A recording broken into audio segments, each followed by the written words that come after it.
Hello everyone, welcome to Prog and Progeny. Hi Tallulah, how's it going? It's good. How are you? Very well. As you can see, if you're watching on YouTube or on our Patreon, that it's another video episode. It seemed to be very well received actually. We had some nice comments. People like to see us apparently. I can understand why they want to see you, not me so much. Yeah, I'm not But, sure why. but yeah, some really nice messages actually from people. But let's get on with it. What have we got today? Chapter 11, isn't it? Chapter 11. It was a good chapter. Yeah, it was weird rereading it actually. Quite a Kind sad of chapter. That's how it felt. It was quite down. Even though we were being really at our most successful, it was quite a depressing chapter for me to read it. Yeah. It kind of And brought to it all live it, back. I presume. It did bring it all back. Yeah, all the shit that was going on. Yeah, what were we thinking? We had everything going for us. It was all great, and then it It wasn't. does. Yeah, where do we start? I mean, the chapter opens with me saying something about the songwriting of Clutching at Straws and how we started it round at You say Steve's that house. Steve was coming up with most of the ideas. He was, yeah, yeah. I mean, he had been already from probably certainly Misplaced Childhood. He came up with more than me, quite a bit more than me. And Clutching at Straws, it got even more pronounced. I think I was just having a really hard time coming up with new ideas, and we didn't have that place like we have here. I'm at the Racket Club, by the way, and having somewhere where you can be creative, get Do you together, want to and give us a little tour. little Yeah, tour? why not? This For is those the who are listening to this and not watching, we're now yeah. being shown some This is keyboards. the keyboards, yeah. And then we have Pete's area over here, and then Steve Rothery's area over there. His area is really It's messy. very messy. It's got just all gear very everywhere. Like, cluttered and pedals all messy. over the floor. There's hundreds of Oh guitars. my god, it looks like a hoarder's house. It looks like a guitar shop. And then through the window we have Ian's drum kit just there. Nice.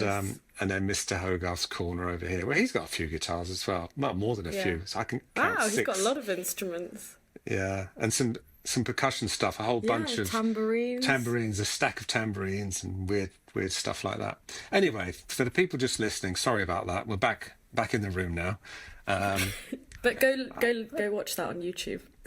Yeah, yeah, that's a good point actually. If you want to see the video rather than just listen, if you're listening on Spotify or Apple Podcasts, go to Patreon.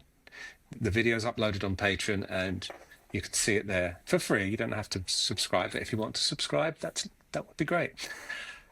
Anyway, so get back to the writing. Yeah, I just found it really hard. I mean, I think it suits me being in a room with the rest of the guys. I feel more creative if I've got somebody to bounce off.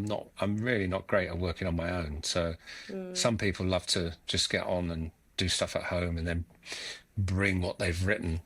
It rarely works like that for me. It's more about what everybody else is doing and the sounds and the atmosphere. It makes such a difference having other people to play with rather than just being on your own. So I was struggling to write anything really at that point. And I think Steve was having a very creative time and coming up with lots of stuff. But Fish's lyrics, I really wasn't enjoying what he was writing because it was all it's just about drinking and drugs mostly, as far as I could tell. Really? Yeah. But which is a shame because Steve was coming up with some great music, but that's where we were. And I think we were in a pretty difficult time, between the band members.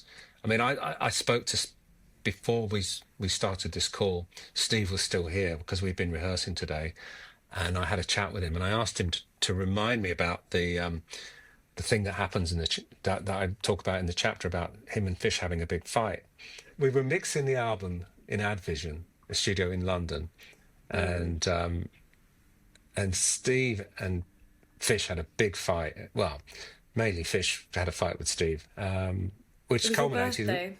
It was my birthday, exactly. And Steve and Fish had a big fight, Steve left the band and Pete crashed his car all on the same night. And it was my birthday. Happy birthday, me. And you got locked in a room with a stripper. Oh, yeah, that was kind of a stupid, one of those strippogram things. Yeah, I really fell for it. I wasn't aware of what was happening. And then I got left in this room with this woman in a long coat. And I was told that she was Chris Kimsey's manager's wife or something. And I didn't think anything of it. And they all kind of left the room one by one without me really noticing. And then I kind of went, oh, and then she's just there, and she just suddenly goes and opens the coat and is completely naked. And of course, they're all noses pressed up against the window, watching to see what my reaction would be. Of course, I was a bit shocked. What was your reaction? Just awkwardness. Well, because I realised straight away that I'd been set up. So it wasn't that exciting, to be honest. Well, you didn't continue thinking it was Chris Kimsey's manager's wife. No. But he pinned him up against the wall, didn't he? Well, this is the bit I got wrong, which is why I wanted to check with Steve. Apparently, he pinned him up against the wall in Hansa Studios when we were recording Misplaced Childhood. The fight that they did have a fight in Advision that on the night of my birthday, and Steve did actually leave the band, and it took Ian a few days to talk him round into rejoining. But a year or so previously, we were working in Berlin at Hansa, and so Hugh Stanley Clark, I don't know if you remember this story from then, but Hugh Stanley Clark, the record company guy, came over to hear what we were doing because me and Ian were worried that Chris Kimsey wasn't doing a very good job with the recording. And we called Hugh Stanley Clark and told him, and he flew straight out to the studio and he asked to hear what we were doing. What I didn't realise was that both Fish and Steve took the opportunity of pitching to Hugh Stanley Clark their ideas for a solo project. So Steve had this idea, he wanted to do a solo project, and Fish pitched his idea for a solo project, which was something to do with like some sort of cover versions of a guy driving in a car, listening to the radio. He kind of did something about this sort of subject many years later. Apparently, Hugh liked Steve's idea but didn't like Fish's idea, and then Fish then pinned Steve up against the wall and accused him of saving all his best ideas for his solo album, which is ridiculous because we'd just written Misplaced Childhood. So, the ideas on that album mostly came from Steve. So he certainly wasn't saving ideas for his solo album. And in fact, he didn't make a solo album for quite a few years after that anyway. So I got my stories mixed up. Yeah. Were you pissed off that they both wanted to make solo albums and pitched it behind your back? No, not really. I think it was always that Fish was always talking about making a solo album. And I think, to be honest, experience has shown since that when everybody goes off and does their own projects, it kind of helps the band reset things, helps everybody to say, okay, I've done something, use those ideas that I had that nobody liked, and all that sort of thing. So so it kind of, I think it's healthy for the band if people go off and do other things, and it did happen in the mid-90s. Everybody went and made solo albums except me. I just talked about it. Although you were going to talked about it with people like Stephen Wilson. What I want to know about is this Lost Clutching album. There was speculation that you'd written a whole album and then binned it because the record company said it was too similar to Misplaced Child. Yeah, so it wasn't at all. And I know you're not too familiar with early Marillion, but the first part of Clutching at Straws, which is the album we were working on, is 3 songs joined together, a bit like Misplaced Childhood, where you've got the songs all joined together: Hotel Hobbies, Warm Wet Circles, and That Time of the Night. They all work as a little trilogy together, I suppose. And we'd kind of written that, and then we had more that it carried on with, which was a bit waffly and wasn't that great. So that was the thing we pitched to the record company and Chris Kimsey that was kind of rejected as being too similar to Misplaced Childhood because of the format. And then we didn't throw it all away. We kept the best bits of it, which was the first 3 songs, and just got rid of the end of it. Yeah, so there wasn't really another album. It became this sort of legend amongst the fans that we'd written a whole album like Misplaced Childhood that got thrown in the bin, but it's not true. Okay. And you said that it was because the record company said it was too similar, but you said, well, record companies quite like that. Yeah, I think they would have been happy with another Kaylee or another Lavender, something similar. So that's pretty much how they work, isn't it? You have Yeah. a success and repeat the formula. We didn't want to do that, so.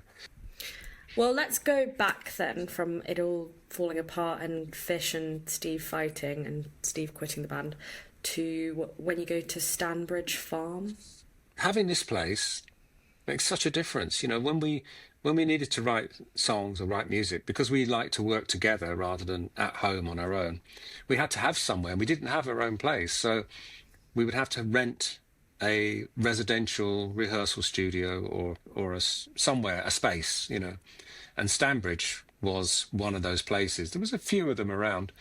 What's all that stuff behind you? Sorry. It's like Halloween decoration. It was a song called Man of a Thousand Faces, and we used them on stage. They were like stage props. So they ended up here after we did that tour. So yeah, not having our own place, it was a bit of a problem because it cost a lot of money to rent these places. It was like like Stanbridge was a farmhouse with a big barn, and they basically converted the barn into a rehearsal space. It wasn't very glamorous, put it like that. It was quite dark and damp, and being there in the middle of winter wasn't exactly inspiring, put it like that. And the amount of time we spent away from home, we'd just been on tour for about a year, and then we go in this residential studio to write, and then we're away from home for months. Like 3 months or something, wasn't it? Yeah, it's hard, and if you've got kids, it's even harder. Yeah, you said something quite sad about kind of missing your kids growing up. Well, having been there when you were growing up, and spending a lot more time with you, Tallulah and Jude, than I did with Freya and Kai, it made me realise what I'd missed. Yeah. With them, which is sad, and there's nothing you can do about it once it's gone, right? No. You can't turn the clock back. Is that your biggest regret of being in the band? I think it probably is, actually. Yeah, it's the worst thing about it. I mean, it's great to be in a band. I'm so grateful to have had this career and to have this job, which isn't really a job, but don't tell anyone. I know. But yeah, like when you were growing up, I was like, I was at home in the mornings. It was great to have time to spend with you. And to be flexible about having time. But it wasn't always like that. And of course, we were on tour for No, and big you did chunks. go on tour for chunks of time. But when you were home for a while. Yeah, so in that sense, it's quite a privilege. But, and it's great to be able to travel around the world and see places and just doing everything we do. But there is a price to pay, obviously. So yeah, you're at Stanbridge Farm, and you're wasting a lot of money. Like that seemed to be a big thing as well. Maybe part of the reason that this was all kind of unraveling. You paid for the crew to be there or something. We had Smick, who I spoke about, who I said would get on. He was there. Privet was there. Our sound engineer. He wasn't really doing anything, but we were paying them a full-time wage just to be there. Why were they there? I think part of it was. That we didn't want to lose them. We didn't want them to go off and work with other people. Right. Yeah. So it's like, okay, so if you want to hang on to your sound engineer, you have to pay them a retainer. But what was happening in the end was Privet was like, very talented guy. We were paying him good money to sit around doing nothing. And very quickly he's like, I don't want to be doing this. Yeah. I'd rather be working. I want to be out there touring, And that's what he ended up doing. He ended up touring with Brian May and Gary Moore and a bunch of other people. Not sitting around, not doing. And if you've got somebody who's really good, people are going to want to employ them and steal them off you. That's what happened with Rush. Actually, they offered Privet a job as soon as they heard him mix our sound, and that's. Did he take it? No, he turned them down. But that's a hazard, right? Having good people. Sounds like we need to get Privet on. We could do, actually. Yeah. That would be good, actually. Yeah. He lives in France now. He's retired. Oh, nice. Yeah, I think he'd had Sounds enough like of you being on had the a road. very good career. Yeah, but I think he'd really had enough of it because that, as I said, if you're not on the road, then you're not earning money. So, there comes a point where you go, "Look, I don't want to do this anymore." It's certainly a young person's game, really. Yeah. No, I was going to say Cool. when we were at Stanbridge, I discovered this online user game. It's like this is 1986. I was quite ahead of the curve. There's a thing called multi-user dungeon, which was like it's called MUD for short, and it was the very first. It was the very first online game. game that you could play with other people, literally. But it was only text. There was no pictures. But at the time, the fact that you could be online with other people and play a game with them was So that's was what you really were just spending most of your time doing. well, no, but the thing was, it was on a mainframe computer. It needed a really powerful computer at the time, which was at Essex University. And as it was the university computer, you could only run the software between midnight and 6 a.m. So you could only play it between midnight and 6 a.m. So I used to stay up all night playing it. Oh my God. Yeah, I know, it's terrible. Of course you did. Doesn't surprise me. So that's what you were doing. You'd be up all night playing a video game. But did the other band play this, or was it just you? No, it was just me, yeah. And then you get up They were like, about Mark, why are you so lunchtime. tired? Get up at lunchtime, do 3 or 4 hours of jamming and trying to write songs, playing pool and This is not a real job. plonking around on the keyboards, and then you'd have dinner and drink a load of wine or something, and then do it, rinse and repeat. When we got the Racket Club, one of the things we kind of missed was that evening vibe when you're in there in the evening, have a few glasses of wine and you play, and it's different, And then when you're whilst having the Racket Club was amazing and great, we would work like an office job, without the with shorter hours, obviously. But we wouldn't be here much in the 12 evenings. till And 4. in fact, when we were writing Brave, I remember me and Steve H used to come into the Racket Club in the evenings just to get a different vibe, So I think that was like 1993. So we kind of missed the residential studio writing vibe, if you like, when we got the Racket Club. We did definitely, we lost something, but it's also great not to be locked in an environment where you're just literally there 24/7, expected to come up with music, and you can't leave until you do. It's not, that's not good either. Chris Kimsey describes Fish as having lost it to John. Yeah, with his lyric writing. This was prior to recording the album, because I think he wasn't really enjoying the subject matter of the lyrics either. I was, as I said, I wasn't really relating to what he was writing about. I was going to say quite a lot of albums are about drinking and drugs, but it's usually more metaphorical. I suppose, yeah. Maybe it was just a little bit too on the nose. I don't know. But yeah, hotel hobbies, drugs, all night circles. It's kind of not really. That's kind of more of a romantic song, I think. But there is definitely some drink and drugs references in it. That time of the night, drugs. Just for the record, kind of drugs, drink. Sugar Mice isn't.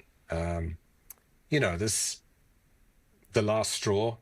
You use a straw for. Right. It's throughout the album. It was kind of too much, for me anyway. But musically, I think it's a really good album, and I know a lot of people really like it, and it's some people's favourite album by us. So I'm not saying it was a bad album at all. Talk more about the tour.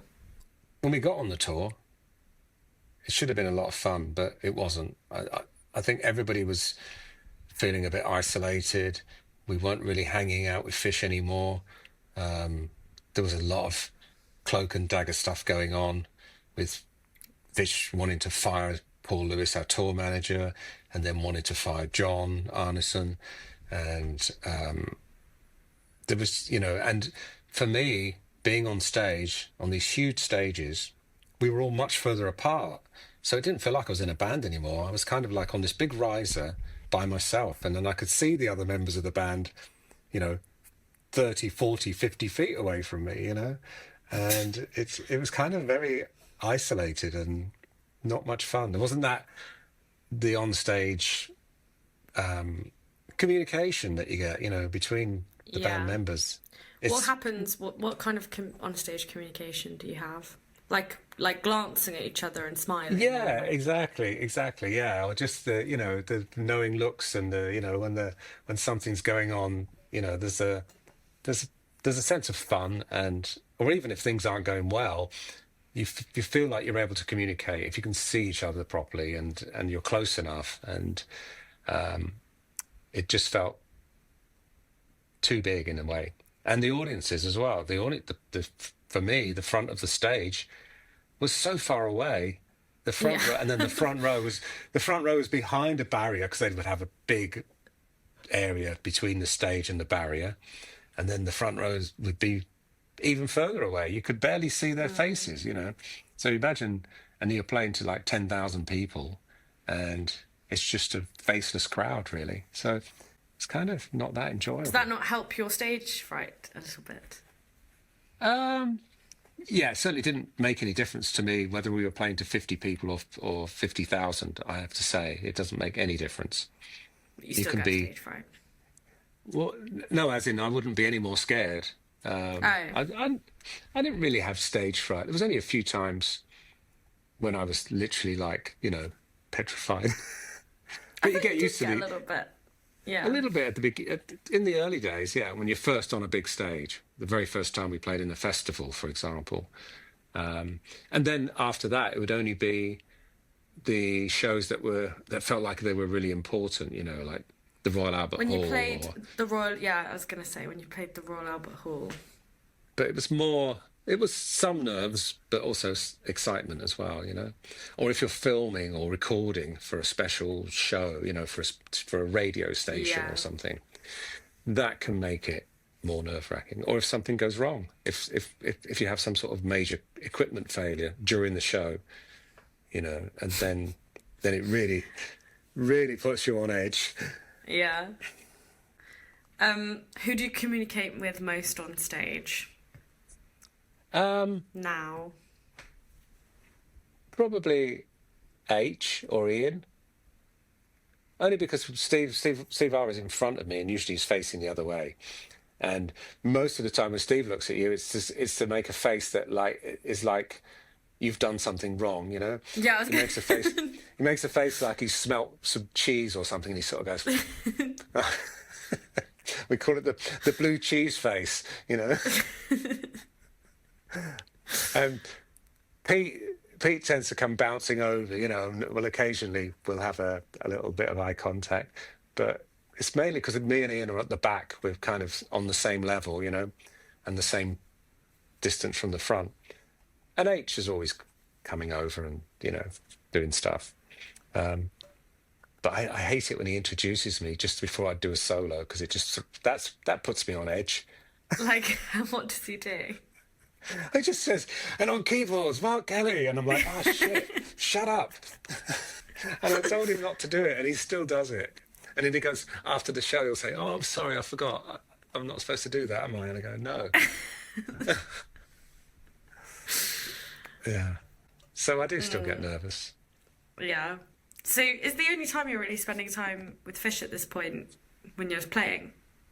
Oh, honestly, yeah, it was bad. We used to avoid him. I can remember we'd have like phone calls. Are you going out? Yeah, let's go and get some food.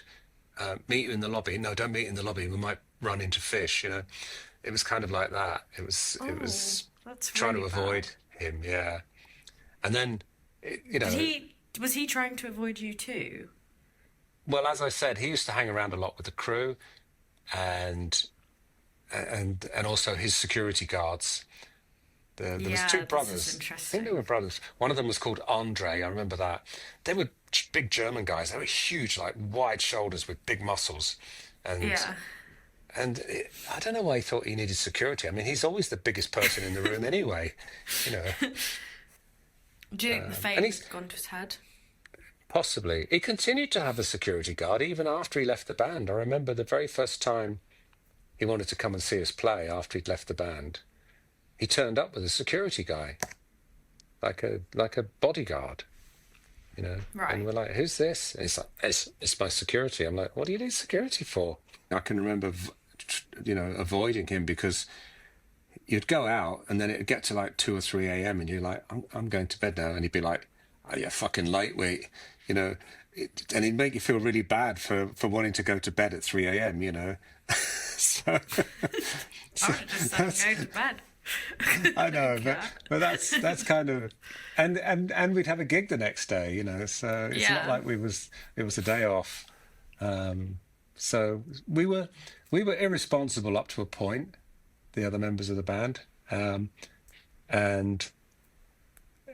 but at least we tried to be professional. And I think I pointed out that Ian was very professional, and he used to get Privet to record the shows on a cassette, and after the gig he would take it back to his hotel room or onto the bus, and he would listen to it. He'd listen through the whole show and For mistakes. basically make notes, to see what was good and what was bad and what needed improving.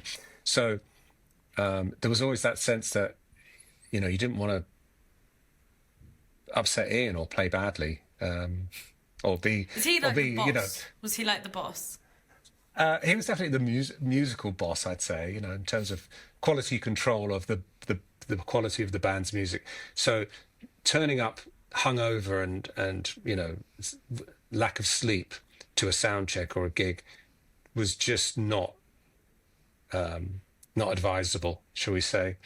So I think it was a good thing. It was a good thing that he was being professional, because I think it helped to keep especially me and Pete, we were the worst, but out of the players in the band, Fish didn't care. He was just having a good time all the time, I was checking, and I remember we got a 20 grand bonus at the end of the tour, and in today's money that's about 70 grand, so it wasn't nothing. That's a lot of money, yeah. Yeah, it was a lot of money, but by comparison, John was probably making 10 times that, at least. Yeah, so we weren't complaining, as you can imagine. If somebody gave me... Are you investing any of this? Like, what are you doing with this money? You're just spending it? Spending it, yeah. Yeah, if I'd been a bit more careful and invested some of that money, I probably would have been financially more secure now. But that's, I was 25, 26 years old, Yeah.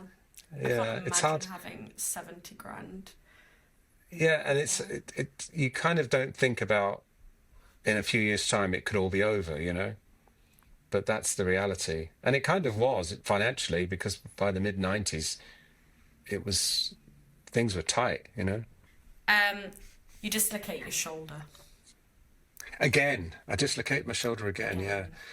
I think that was like the third or fourth time I'd done it, because there was the first time that Fish wrenched it out of its socket in Scotland in '82, and then again with the chasing Paul Lewis down the stairs in America in '83 or '84, and then I think that was.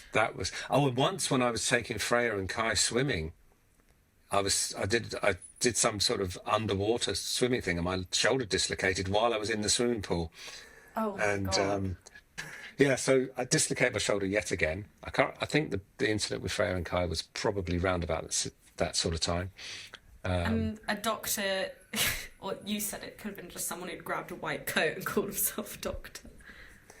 Oh, that's right. Yeah, the guy. He was literally. I was lying on the floor, and he was putting he took his shoe off, but he put his foot in my armpit and pulled on my arm, and it was like to try and. It's like, Put it back in. It was like something he'd seen on a movie, Oh, this is how you put a dislocated shoulder back in. And he's telling me, just relax. And I'm in real agony, I'm like, you fucking relax. It's really hurting, So they took me to hospital. And while I was waiting, it kind of just went back in by itself. And then you do a tour in Poland. That was fun. And you're given loads of money by the government. Yeah, they paid us $100,000, which was quite a decent amount of money to do the tour, and it was about 5 or 6 shows. but they also gave us zlotys, which was the Polish currency at the time, spending money each day. So we were taken to this nice restaurant, and then the food they gave us was so bad it was almost inedible. And they were saying this was a good restaurant. So people had it really rough. It was really tough before the Iron Curtain Why came was the down. food so bad? Just because they didn't have access to good quality ingredients, you know, and there was no orange juice, no Coca-Cola. There was that. I mean, there was a shortage of things like coffee. There was lots of things you just couldn't get. And I remember one night we were in this hotel, me and Ian, and a few days previously they'd given us some tins of Russian caviar, and we were hungry, so we just ate the caviar out of the tins. Oh my God. Which is a bit salty. It's not very good on its own, really, caviar. No. Yeah, but that was it. We were hungry. There was nothing to eat. There was no restaurant, no vending machines. We went, I know, let's crack open the caviar. Yeah, nice. And just everybody was just drinking gallons of vodka, as far as I remember. But it was fun. Yeah, we were treated really really well, you know, by the locals, and the audiences were going crazy. We were playing to big audiences as well. So it was an interesting time. The single's climbing the charts and it's stuck at number 6. That's right. Yeah, Incommunicado. Incommunicado, yeah. But you said you should have picked Warm Wet Circles. Probably, or even Sugar Mice, because I think either of those songs is probably more radio friendly. But I think our thinking, rightly or wrongly, probably wrongly, was we'd had 2 pop songs, Kaylee and Lavender, which are quite gentle, quite not pop, but you know what I mean, not rock. Yeah. And then Incommunicado was a bit more of a rock song, a bit more up tempo. We figured we didn't want to alienate our fans, so we thought, okay, we'll give them Incommunicado, and then it's a bit more proggy, just to let them know, you know, the new album it isn't going to be even more in the direction of Lavender, for example. But of course, it got a lot of play on Radio 1. And all it did was stayed at number 6 for 2 weeks. So it went in at number 6 because the fans all bought it. And then they played it like 20 or 30 times that week on the main radio station, Radio 1. And it didn't go up. So it was like nobody was buying it, or some people bought it. But if that had been a more radio-friendly song, it probably would have climbed the charts, you know, higher, definitely, with that much play, you know. Yeah. So, and then the album came out and would have gone to number 1, apart from the fact that Whitney Houston was released the same week as us, and I think we sold 100,000 copies in the first. Yeah, we sold like 100,000 copies in the first week, which is a gold disc in the first week. But I think she sold like 200,000 or something, you know. Wow. So we got to number 2. Whose idea was it to make that the single? I can't remember, but I was definitely on board with the idea. I think we all were.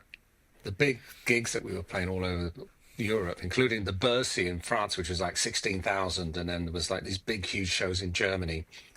And I said in the book, the one night it was like, I think I must have gone back to the hotel to have a nap or something, and then rushed back to the gig, was late, got to the gates at the backstage, and there was a security guard there, just wouldn't let me in. I didn't have my pass. I left it at the hotel, and he just wouldn't listen. And I was like, I'm in the band, and it was like, where's your pass? You know, it's like talking to Arnold Schwarzenegger, you know, and he just wouldn't let me in. I'm going, please, the band are going on stage, and I've got to be there. And then luckily, across the yard, I saw one of the crew walk out of one of the doors. They were probably nipping out for a cigarette or something. And I shouted, and they came over and got the tour manager, Paul Lewis, and then finally let me in. So I just about made it in time. But yeah, the security was really, really tough. It's happened to me a few times, Has that ever happened actually. to anyone else? Yeah, I was guessing it's a problem with not being the front man, maybe. You're just not very recognised. Yeah. There was one time this was with, in the very early days of the band, I can't remember if I mentioned this in the book, We were playing at it was a club in Scarborough, and they had an elevator, a lift, in the dressing room, and there was like a bunch of, some elevators have the keys. They have like a key that you have to turn to select the floor to stop people going on certain floors. There'd be buttons, but then instead of a button, there'd be a key hole where you have to put a key in to turn it. This lift, it had a bunch of keyholes and one button. And it had one button, and I was in there with Mick, the drummer. And I pressed the button, and the door shut, and it went down to the ground floor and opened onto the street at the back of the venue. And then I'm looking at it, but of course, all the other buttons were keys. We didn't have a key, so we couldn't go back up. So we were literally out on the street at the back of the venue just before the band went on stage, in our stage clothes. And then we're like, oh, what do we do now? What are your stage we had to go round, like a sackcloth? Probably. So we had to go round to the front of the venue and then in through the front door and convince the security to let us in. We had to walk through the audience and up onto the stage. It was really, that was one of the many stupid things I've done. But yeah, so that time in Germany when I couldn't get the security guy to let me in was pretty bad. But yeah, I think there were definitely some fun times on that tour. I can remember, enjoying a lot of it, and then just some of it being really, really depressing. And that whole situation when we were going to America, and yeah, we were out of control, all of us, when I think about it, because I said about Fish spending money on security guards that he didn't need, and he had a wardrobe girl to look after his furry pajamas, and he had this suit with flames on the sleeves and the ankles. It was like, people used to make jokes about it, saying, "Oh, you must be in Earth, Wind and Fire, which one are you?" That sort of thing. And yeah, he had this like thing that looked like a bear suit, and he had a girl just to iron his clothes each day. There was a lot of excess spending that didn't need to happen. We insisted on taking all of our equipment to America, even though we were doing a club tour, and the equipment took up 2 articulated lorries.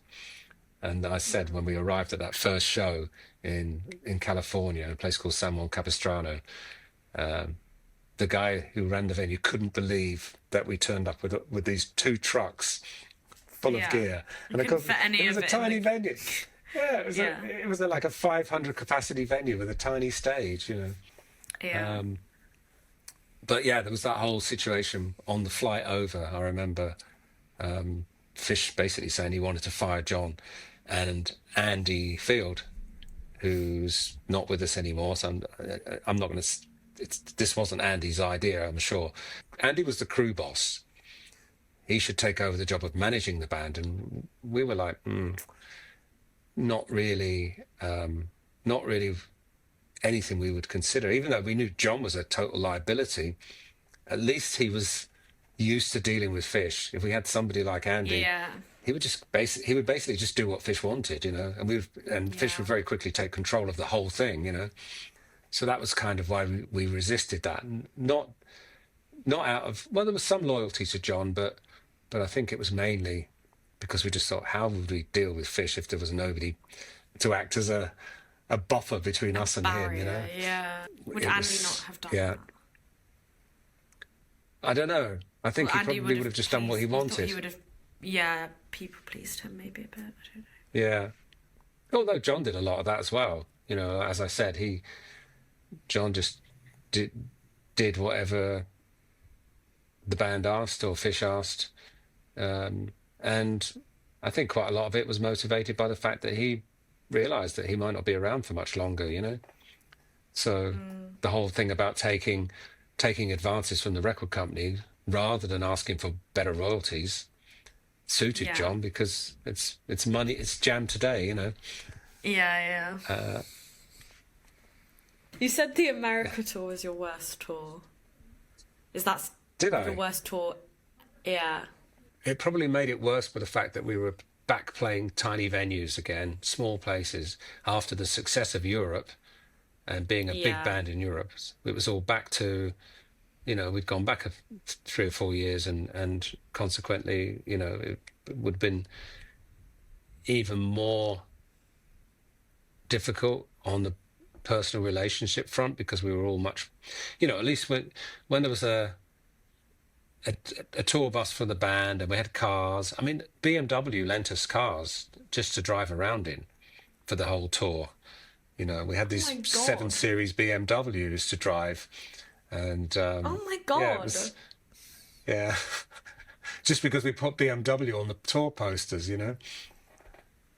That's so cool. That was, yeah. And Puma, they would turn up with their catalogue and say, you can choose anything you want from the catalogue, and they would just deliver it to us. This is what happens when you're in a successful band. Yeah, it's when you're famous. Yeah, anything wanted. Yeah. People will just give you stuff because they want you. They basically want you to wear their stuff. Yeah. And there's some hilarious band pictures of us all wearing Puma stuff. So it obviously worked. And just look at it, we're just like a complete fashion disaster, We're all dressed in Puma tracksuits, Puma tops, Puma shoes. Yeah, we all had Puma briefcases. All your clothes, I think, pre like early 2000s, just look awful in the photos I've seen. Like, your fashion sense is really bad. Thank you. I have to. Anyway. I have to agree with you. You meet Prince Edward. That's right. So the end of before we went to America, at the end of the European tour, we finished off at Wembley Arena. The least relevant royal. I think he drew the short straw. It was a charity show. We added an extra show at the end of the run of Wembley Arena shows, and it was to raise money for muscular dystrophy. In the usual charity gig format, we had guest musicians, including Bruce Dickinson and Nicko from Iron Maiden. That's the singer and the drummer. And we had Buffin from Mott the Hoople, because we did a Mott the Hoople song called All the Young Dudes. So we asked him to get up and play with us. The guy hadn't played drums for years. He worked at the BBC as a sound engineer. He was terrified. He turned up in a tuxedo with a bow tie, and Bruce introduced him as Puffin, even though his name was Buffin. I think Buffin was a nickname. Anyway, poor guy. He was really sweet, but he clearly was like absolutely petrified of getting up and playing drums on a song that obviously he should have known how to play, because it was one that his band did years previously. He probably hadn't played drums for 10 years. Right. But it was sweet. Yeah, and so meeting Prince Edward, not Andrew, never met him. Meeting Prince Edward. Should we cut that bit? No, leave it in. No. Okay, stop laughing then. Sorry. Go on. So Prince Edward arrives, and I'm there standing beside, and we all have to line up to meet him, and Nicko's next to me with his wife, and I'm like, "Hello, sir, please." And Nicko's like, "All right, mate," literally just calls him mate, because Nicko just didn't care, How's it going, mate? And I think it really pissed him off, because he said, "Oh, did you meet your wife before or after you became famous?" Trying to imply that he was, because Nicko's a bit like this, so, but he didn't care. Yeah, he's and a his good wife guy. He's very presumably funny. was very attractive. Yes, exactly. You get the point he was trying to make, having a little subtle dig, Yeah, and then it kind of ends, and Fish loses his voice, and you have to cancel gigs, which we've already mentioned. More gigs cancelled. Yeah, I don't think it was so many. It wasn't like the UK tour that we cancelled back in 1985. But still, yeah, it was a bit depressing that we had to cancel gigs. And it wasn't the last time we had to cancel gigs either. There was more. Before we wrap up, if you're listening to this on Spotify or Apple Podcasts or whatever, and you want to see the video instead, although why you'd want to watch it all again, but if you go to Patreon, to our Prog and Progeny page on Patreon, you can see the video, and also there's the me reading the chapter from the book as well, which won't be obviously on the video. That's about it, really. And next time we're going to have Nick Davis, who was the sound engineer on Clutching at Straws and co-producer on Season's End. Nick's done quite a bit of work with us over the years, so I'm sure he'll have some fun, interesting stories to tell of our times recording those albums. And that's about it for now, isn't it? Yep. So I'm going to do a shout out to our new subscribers. Thank you very much. Hugh Blemmings, Steve Barker, Stuart Goff, Mark Hughes, Pat Hart, and Ed Martin. Pat sent a really nice email, actually, message to saying how much he was enjoying the podcast. So Thank you for listening, and we'll see you next time. Thanks for listening. See you next time.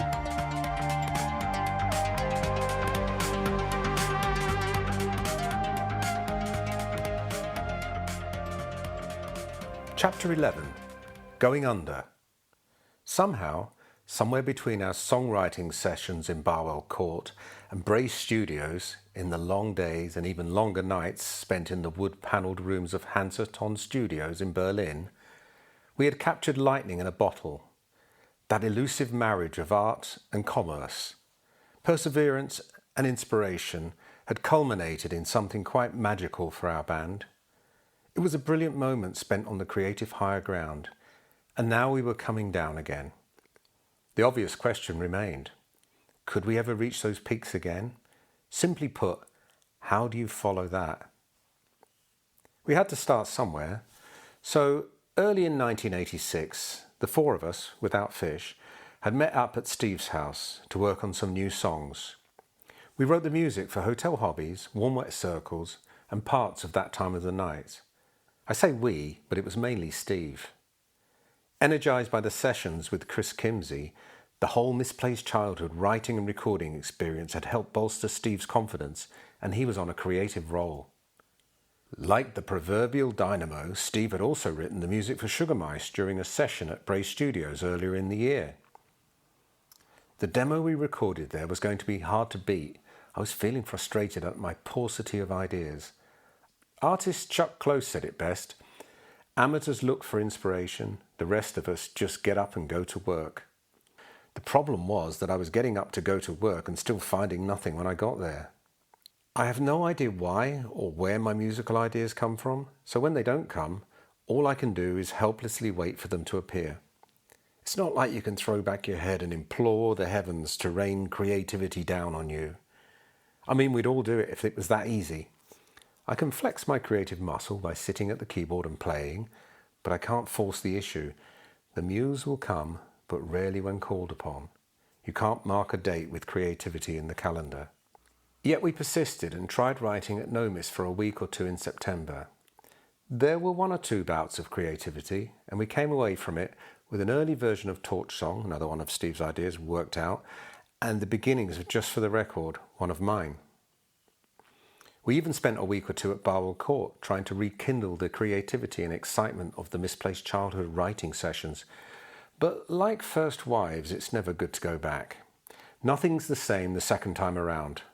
As if to cement the fact, Chris Kimsey came down to check on our progress and reported back to John Arneson that thus far we weren't delivering the goods. Cheers, Chris.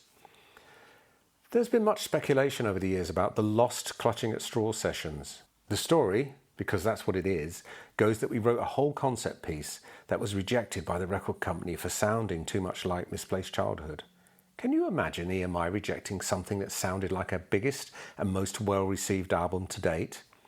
Most people at record companies have so little imagination that repeating a previously successful formula is exactly what they want you to do.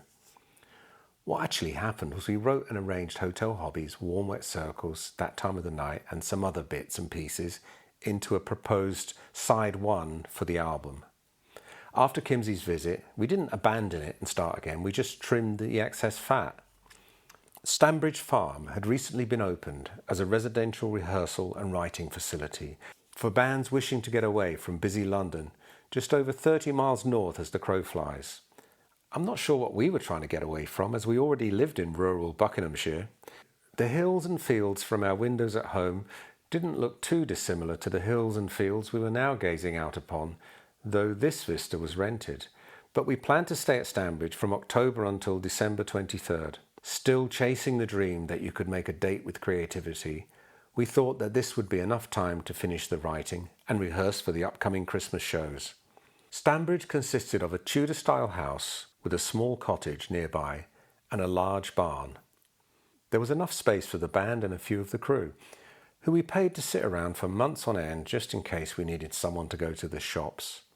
This casual and expensive idiocy was becoming more common with Marillion, primarily as John was controlling the purse strings and didn't really care how we spent our cash. This is conjecture, but I think he figured out it was easier just to let us have what we wanted, like 5 Veruca salts at the pick and mix, and then go cap in hand to EMI for more cash, which they were willing to give us since Misplaced Childhood and the rest of our catalogue was still selling well. This put the chance to renegotiate our contract even further out of reach. But you probably realised that, as you've almost certainly been paying more attention than we were at the time. On a rare evening that was reminiscent of the early days, Fish and I watched a film together in the cottage, a comedy called The Supergrass by the same team that made the comic strip series. We drank a bottle of Jack Daniels, passing it back and forth until it was empty. We laughed and we talked, occasionally pausing to watch the movie. I think Fish was slurring a bit by the end of the evening, but I couldn't be sure because at that point I could only see out of one eye. Alcohol was a common denominator, consumed with dinner every night and then imbibed until bedtime. There was plenty of dope too, principally for the crew and Fish, but Ian indulged from time to time when the boredom became too much. As far as I remember, there wasn't any cocaine about, but in hindsight I suspect there was and I just didn't know about it. Personally, I never enjoyed the feeling of being stoned. When I used to indulge, I liked my drugs to make me feel like doing something rather than lay me out. During one of the late night drinking and jamming sessions, Steve started playing a rocky riff in the style of The Who. I joined in with some of my now trademark Widdly Widdly Minimoog, and the music for Incommunicado was born, although Fish didn't finish writing the lyrics until many months later, in a taxi on the way to Advision Studios, much to Steve's annoyance. Apart from those rare flashes of inspiration, we spent a few months plonking away on keys and plucking at strings in a desultory fashion, punctuated by eating, drinking and playing pool, until we were released from our self-imposed prison in time for Christmas, like a convict let out early for good behaviour. We played 5 gigs starting in Aylesbury and finishing up on New Year's Eve 1986 at Barrowlands in Glasgow for the now traditional Marillion Hogmanay. We played White Russian, Warm Wet Circles that time of the night and Incommunicado every night. 1987 should have been a banner year for the band, and in some ways it lived up to that billing. We still had an album to record, but it was already written. We also had a tour booked that would last from the summer and take us through to the following spring, taking in some of the biggest indoor arenas in Europe. The size of a tour is usually a reflection of the previous album's success, and the tickets were all sold before anyone even heard a note of Clutching at Straws. We were finally going to make some real money that year too, though Her Majesty's Revenue and Customs would take most of it, as the top rate of tax was still an eye-watering 60%. Come January, we were ready to go into the studio again with Chris Kimsey. We didn't even consider working with a different producer after our previous success together, but the engineer was a young man called Nick Davis, rather than our German friend Thomas Stieler.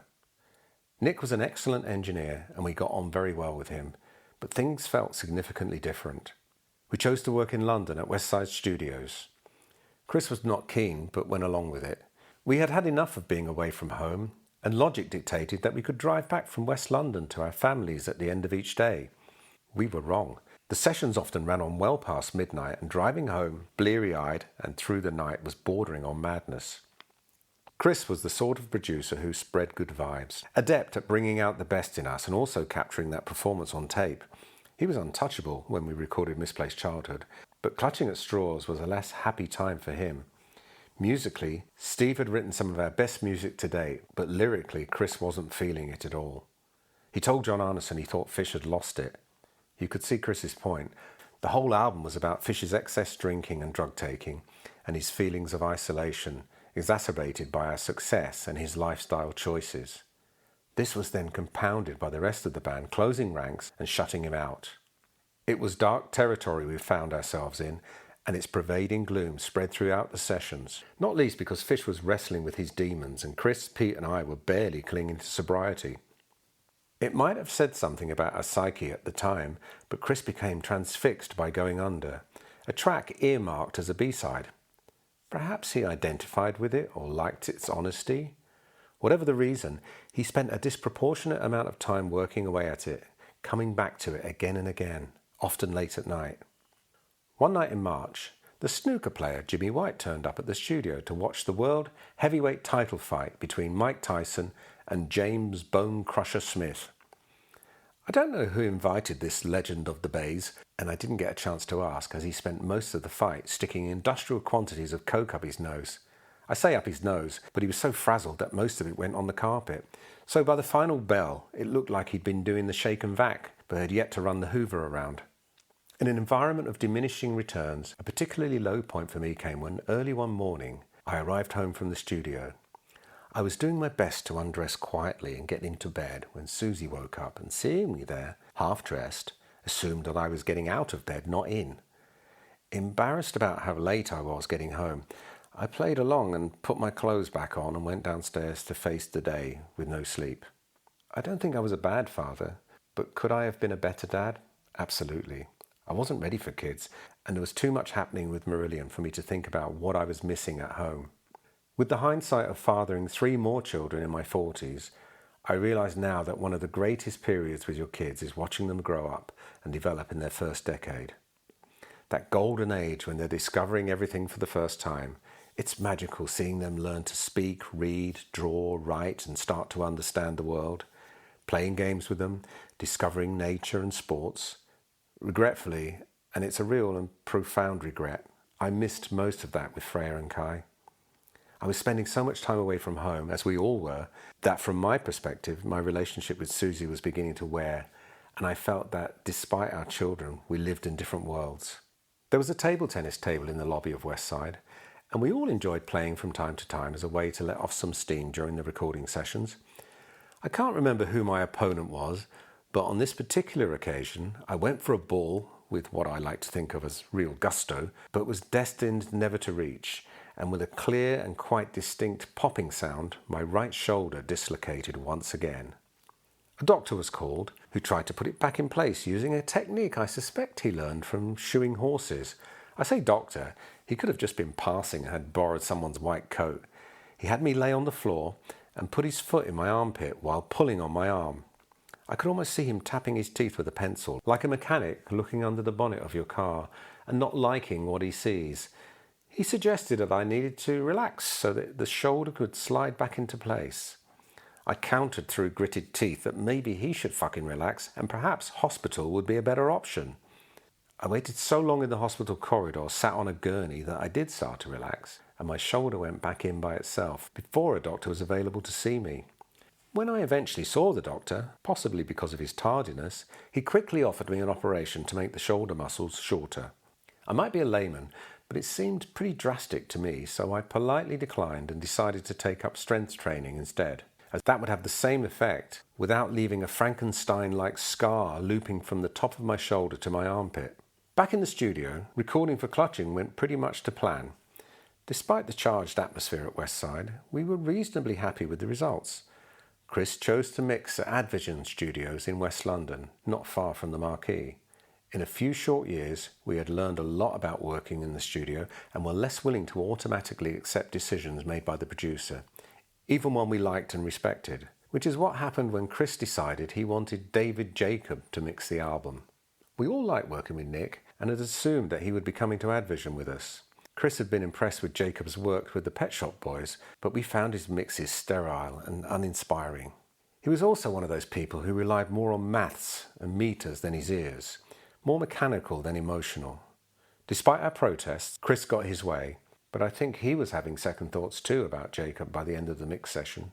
I celebrated my 26th birthday during the mix, but we carried on working. At one point, a young lady in a long coat came into the control room. Chris introduced her as his manager's wife. Without me really noticing, everyone left the room until I was alone with her. I was more than a little surprised when she removed her coat to reveal she was completely naked. Of course, the whole band and Chris were outside, faces pressed up against the glass like a troupe of Garfield car window dolls to gauge my reaction. I found the whole thing rather awkward, which I suppose was the point, right? After the stripper left, everyone called it a night with the mixing and we started partying, which is when something switched. I'm not sure how or why, but Coke and booze certainly played their part. Steve and Fish had a blazing row, which ended with Fish pinning Steve up against the studio wall and threatening to punch his lights out, while accusing him of saving his best ideas for his solo album. Not only ugly and unnecessary, but manifestly untrue, as Steve had written most of the music for our latest album. I'm not sure what Fish thought Steve might be hiding. In truth, I think Fish was angry that Steve was talking to EMI about a solo album, and he expected that he would be the first member of Marillion to make a solo album, not Steve. The cracks in the band's veneer were getting harder to ignore. Understandably, Steve was done with Fish and by association with the band too. He decided to quit and was only talked out of it some days later by an ever-pragmatic Ian. But the die was cast. Things between Fish and Steve were never quite the same again after that. That said, the night's drama wasn't quite over. Pete, drinking more and thinking less, chose to drive himself home and was involved in an accident on the way. He crashed his car into a railway bridge that crossed the A413 near Amersham. The gods must have been smiling down on him that night, as the car was written off, but by some miracle Pete walked away unharmed from the accident and there was nobody else involved. Meanwhile, John booked us to play some warm-up dates in Poland. In 1987, nobody toured Poland because it was a communist country locked away behind the Iron Curtain. John's logic was that it would be a good place as any to smooth out the kinks in our production before we started the tour proper in Italy. We were treated like kings.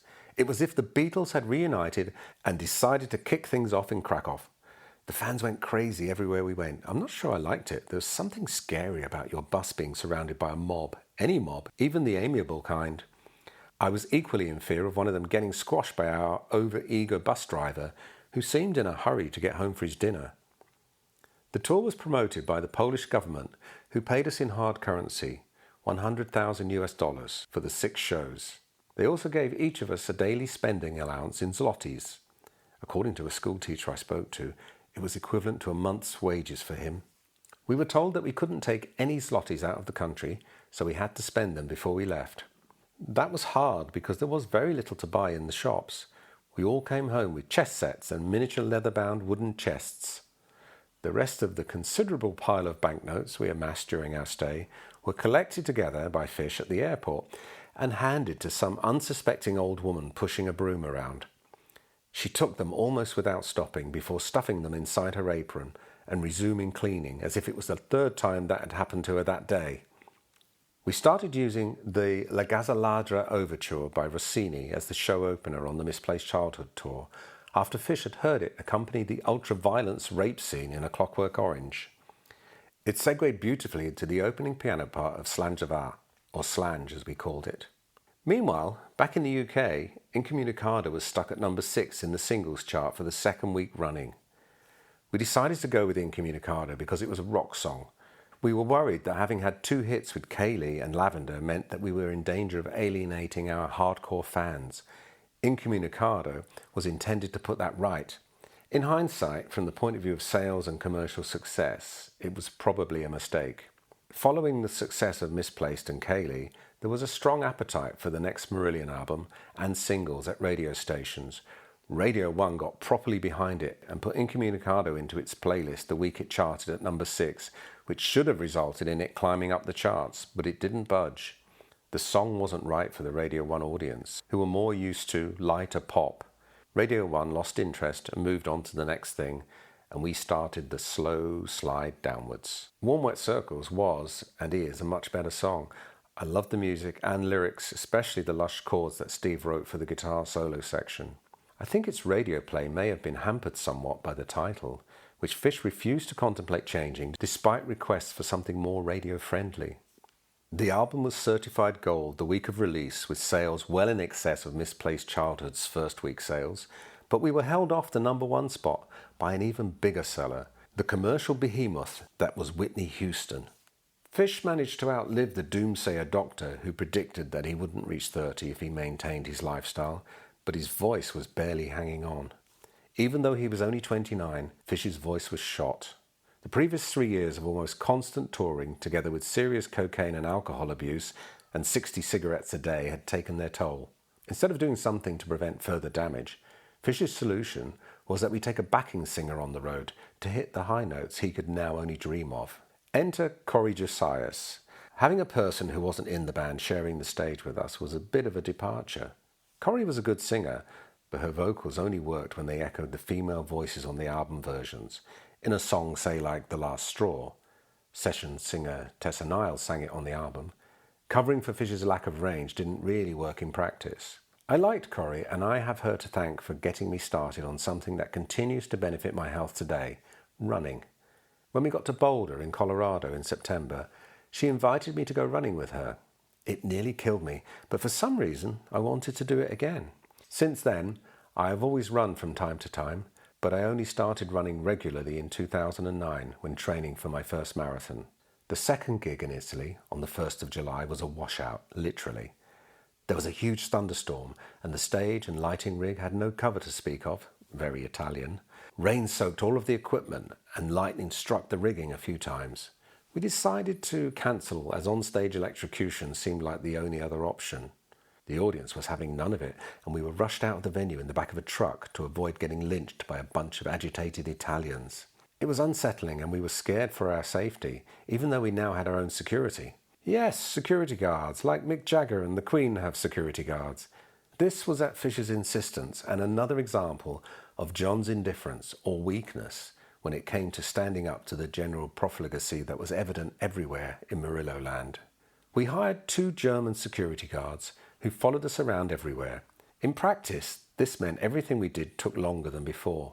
They even ran in front of our vehicles as we left the venues in the way only pumped-up bodybuilders can, their legs unable to easily pass each other due to their bulk. They were trained killers, and life might be cheap, but they weren't. They followed Fish around to every bar and nightclub he visited, so they were kept busy. By this stage, the rest of the band tended to avoid socialising with Fish, so it was usually just him and his pumped-up friends out on the town together. I think he liked their company more than the protection they afforded him, as he was more than capable of holding his own. The whole security guard thing didn't sit comfortably with the rest of us, and not just because of the cost. We all felt like the fame had gone to Fish's head, or as Ian would put it, he was becoming big time. Another extravagance that we had managed without until that tour was somebody to look after our wardrobe. For anyone who's watched us over the years, I think it's fair to say that most of what we wore on stage was unlikely to trouble a catwalk anywhere. We might have dabbled with sackcloth, and who could forget my nylon jumpsuit that helped me lose half my bodily fluids every night? But we were hardly fashionistas pushing the aesthetic envelope at every nuanced turn. Though Fish thought he might be, he had some expensive items made in hand-painted silk that quickly ended up looking like rags. One particular striking item was a silk kimono, nothing pseudo about it, he acquired when we were in Japan. By the 1987 tour, Fish had 4 different costume changes that our new wardrobe girl, Toots, looked after. In case you're wondering, and you probably were, her nickname had nothing to do with drugs. She was big on trains as a toddler. True story. But back to Fish and his many dazzling personas.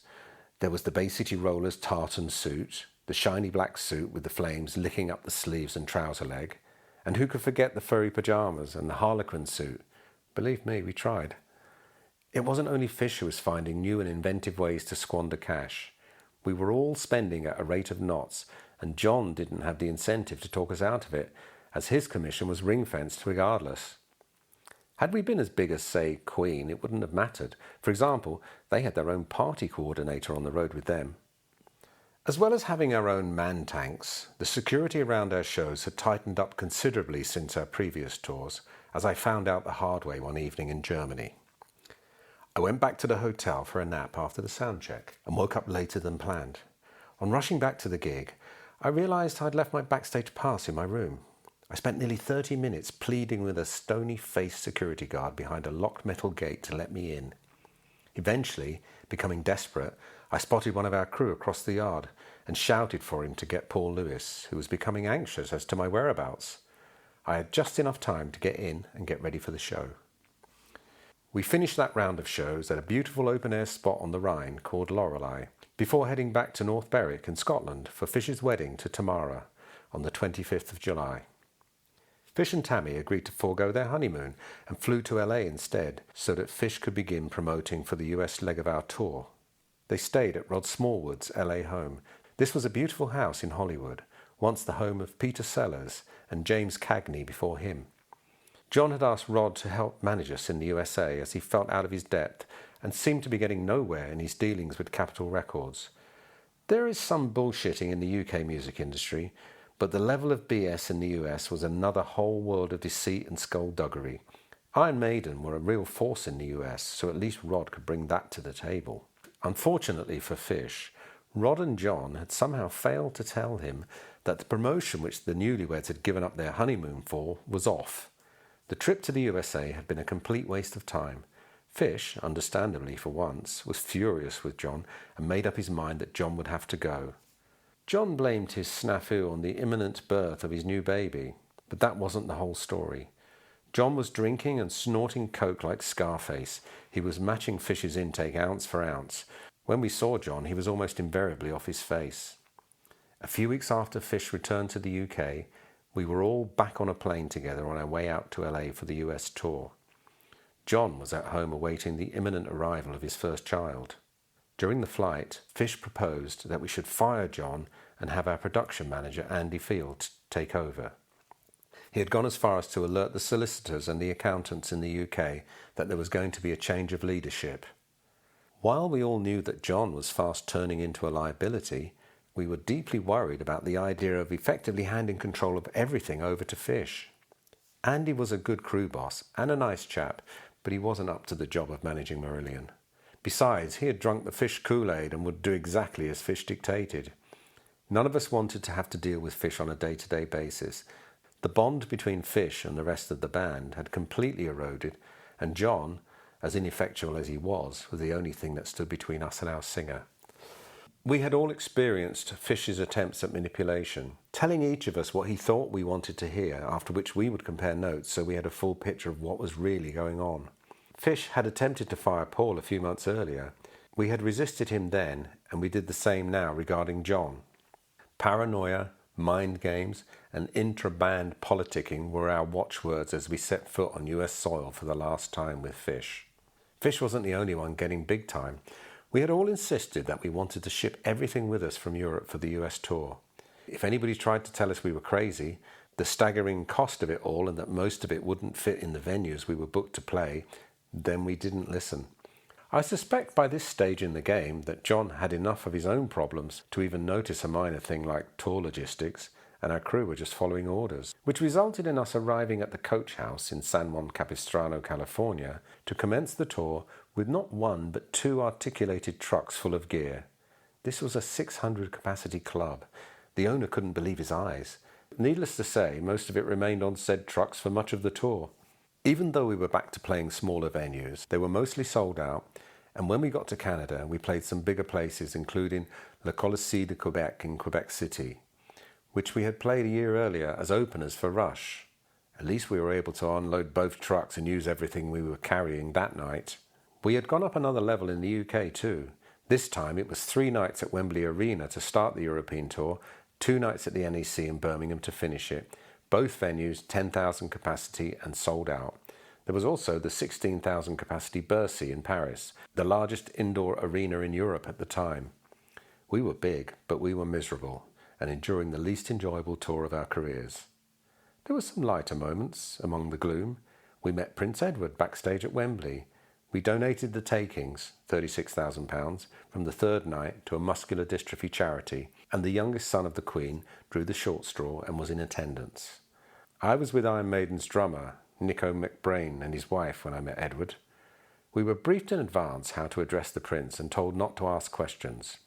Nicko obviously didn't get the memo because he addressed the Prince with a genial, "All right, mate," and stopped just short of clapping him on the back. Edward was obviously miffed and replied by asking Nicko if he met his wife after he became famous, an obvious dig as she was very beautiful and Nicko was very much not so. Nicko wasn't bothered in the slightest. He was clearly enjoying the banter. The band resumed touring in Aberdeen in January 1988 after a short break for Christmas. Over the years, we had an ongoing difference of opinion with John about what he should be doing when we were on the road. We wanted him with us so he could keep us in the loop about what was going on. He argued that he didn't need to be there as it was an additional expense for us and he would be more effective back in the office. This was probably true, but he always seemed to be around when things were going well or there was a party to be had. However, when we were having a tough time, he was nowhere to be seen. The fact that he came to the Aberdeen show was probably a sign that he was feeling unsure about his position and wanted to show his face. After all, why else would he make the journey all the way north? Aberdeen was hardly a Marillion stronghold. Whatever his reason for being there, it probably didn't have the intended effect. During the sound check, he sat on the high walkway that ran across the back of the stage and threw up all over it. It seemed to me that both John and Fish needed to make some lifestyle changes, but only John would take steps to do something about it. After only 4 gigs, Fish was in trouble again. His voice was struck down by a mysterious virus, or at least that's what we told our fans. We cancelled the next 3 shows and struggled on through the next few weeks with a further 3 shows cancelled in Italy, Germany and Austria. We should have been on top of the world, but as we moved into the summer of 1988, it was clear that instead of this being a new chapter in the band's life, we were quickly approaching our end game.